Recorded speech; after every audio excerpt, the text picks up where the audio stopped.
The other important tradition in Japanese art in this later period is woodblock printing. Woodblock printing is obviously not unique to Japan. We think that woodblock printing was probably invented in China, and from there it spreads both east and west, moving to both Japan and to Europe. However, the way that woodblock printing develops in Japan is somewhat different than the woodblock prints you might have seen in European art. One of the major differences is that Japanese woodblock prints use a water-based ink, which is translucent, or you can see through it, at least to some extent, whereas Western European printmakers typically use an oil-based ink that's opaque. We can't see through it. This means in Western art that when you print something, there's rarely any consideration of the overlap, or there's rarely any overlap at all, whereas Japanese prints use the overlapping of different colors to create additional images and colors. Originally, the place of woodblock prints in Japanese art history was fairly humble. They were inexpensive, they were often sold kind of on the street or out of small print shops, and they were sold as individual images which cost about the same amount as a bowl of noodles. In the late 17th and early 18th centuries, we start to see the status of those prints rise.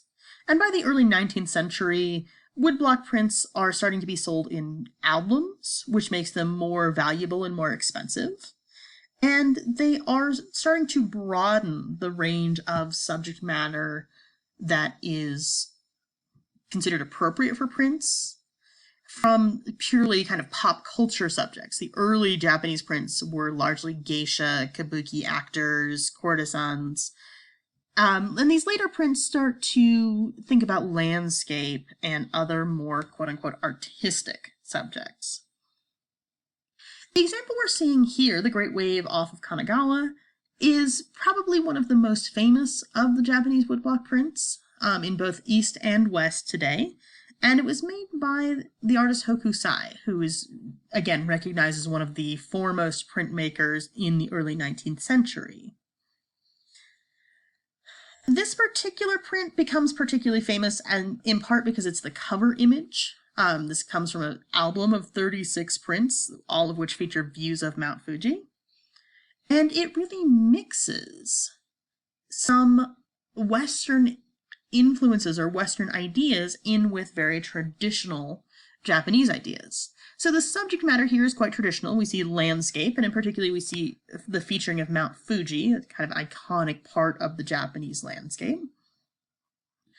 And in terms of the composition, the flatness of this composition, the lack of a light and shadow in a Western European style is all very traditional in the Japanese printmaking tradition. However, several ideas, including the low horizon line here, invoke a more Western influence. The color here also comes from a Western influence. This is a color called Prussian blue, which is one of the first synthetic pigments to be developed, and it was developed in Europe. Prussia is an area that comprises mostly Germany and parts of Poland today. And so this is really a print that mixes some of those Eastern and Western influences.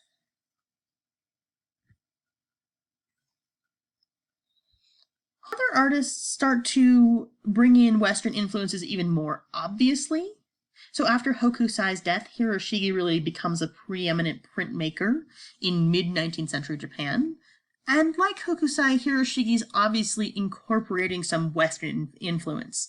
So in particular, we can see the use of one-point linear perspective and light and shadow here in a more Western style way. And in part, this Western influence comes from the export of these prints. After around 1850, Japan begins to have a more extensive trade with European and American ports. This was in part a forced move, and not necessarily a wished for development, but once American and British forces forced their hands, this kind of outside influence is incredibly influential in Japan. And artists in particular started to seek out and collect these prints and use them as influential references. Like we see in Japan, these are relatively inexpensive. They're more expensive as exports than they are in Japan, but they're relatively inexpensive.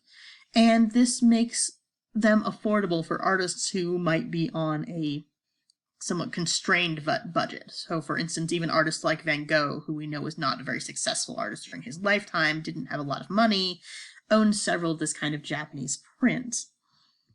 And this makes this kind of print influence both taking in Western influence, like we've seen in the last couple of prints, but also in turn influencing Western art.